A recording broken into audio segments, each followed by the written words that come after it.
Students, आज या ठिकाणी आपण इलेक्ट्रोमेरिक इफेक्ट पाहणार आहोत. इलेक्ट्रोमेरिक इफेक्ट हा टेम्पररी इफेक्ट आहे.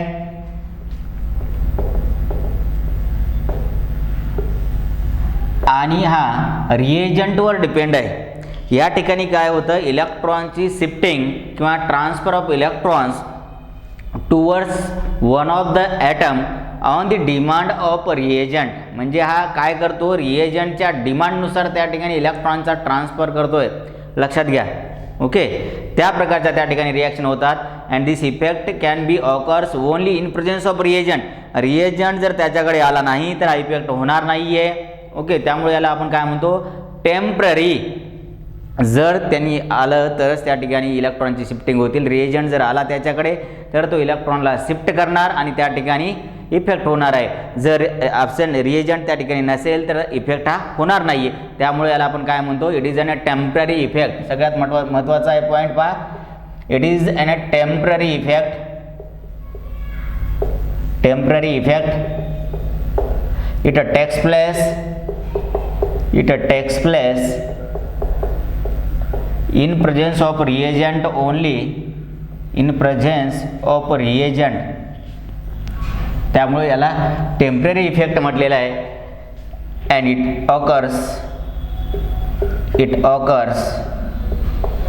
as per demand of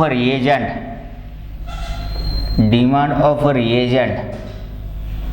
Okay, the shifting of the electrons towards one of the atom takes place and then that reagent will be added to that one of the atom.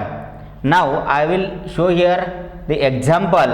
Suppose alkene CH2 double bond CH2.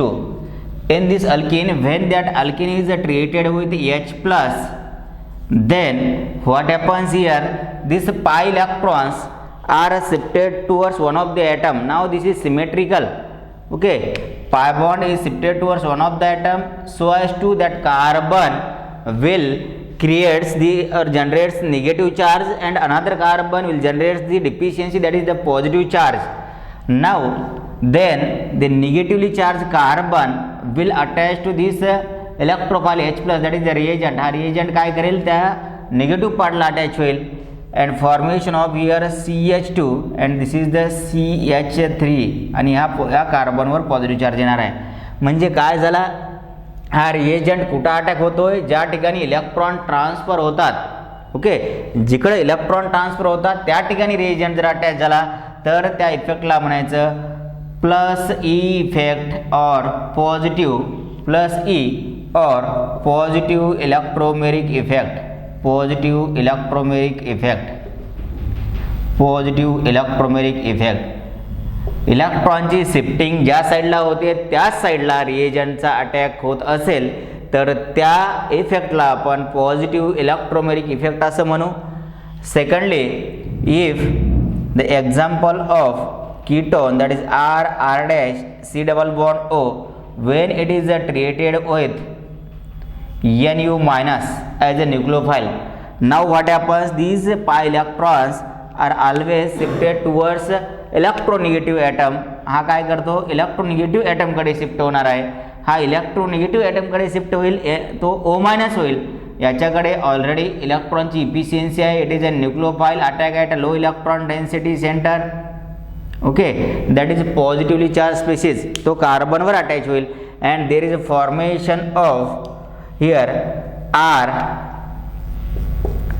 C R dash, this is O minus and here this is an Nu. आता या ठिकाणी पहा, ज्या साईडला इलेक्ट्रॉनची shifting झालेली आहे त्या साईडला रिएजंट अटॅक झालाय का, नाही. Okay, here the reagent is not attach to the carbon or the reagent is not attach to the atom where the electrons are transferred towards the electrons are transferred. ज्या ॲटमकडे electron transfer झालेले आहेत त्या ॲटमकडे न्यूक्लिओफाइलचा attack झालेला नाही आहे किंवा रिएजंटचा attack झालेला नाही आहे. अशा इफेक्टला आपण म्हणू मायनस ई और negative electromeric effect. Negative electromeric effect.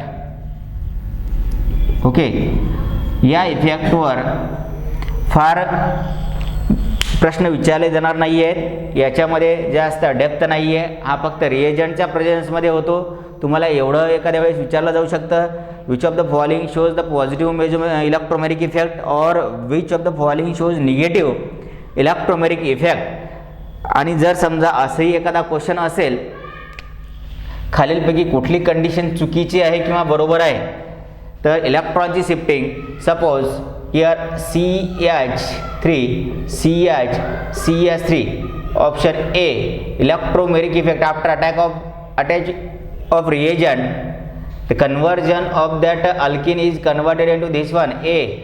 B, CH3 C here H O minus carbon plus, either it is right or not, which of the following is wrong, असं तुम्हाला ओळखायला सांगतील. CH3 C H CO plus carbon minus and D CH3 C double bond N minus carbon plus, which of the following is wrong. Okay, तर यामधला हा कार्बनकडे electron जर समजा alkene आहे, म्हणजे याच्या अगोदरची कंडिशन काय असेल, कार्बन कार्बनमध्ये डबल बॉन्ड आणि रिएजंट अटॅच होण्याच्या अगोदर पाय इलेक्ट्रॉनची शिफ्टिंग एका ॲटमकडे, जेणेकरून हा कार्बोकॅटायन तयार होईल आणि तो स्टेबल असणार आहे, म्हणजे हे करेक्ट आहे. ओके, त्यानंतर कार्बनवर पॉझिटिव्ह आणि ऑक्सिजनवर निगेटिव्ह चार्ज असणं हे रेझोनन्सच्या नियमानुसार करेक्ट आहे. पॉझिटिव्ह ॲटमवर पॉझिटिव्ह चार्ज आला पाहिजेत आणि इलेक्ट्रोनिगेटिव्ह ॲटमवर निगेटिव्ह चार्ज आला पाहिजेत. असं जर नाही झालं तर तो मॉलिक्यूल अनस्टेबल असतो according to the rule of resonance, म्हणजे हे सुद्धा करेक्ट आहे.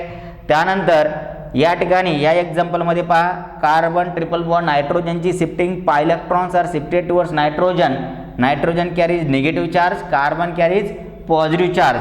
ओके, तर according to rule of resonance it is also correct, असं सुद्धा होतं. पण असं होणार नाही आहे जर समजा CH3 CH double bond O असेल तर इलेक्ट्रॉनची शिफ्टिंग या कार्बनकडे, असं होते का?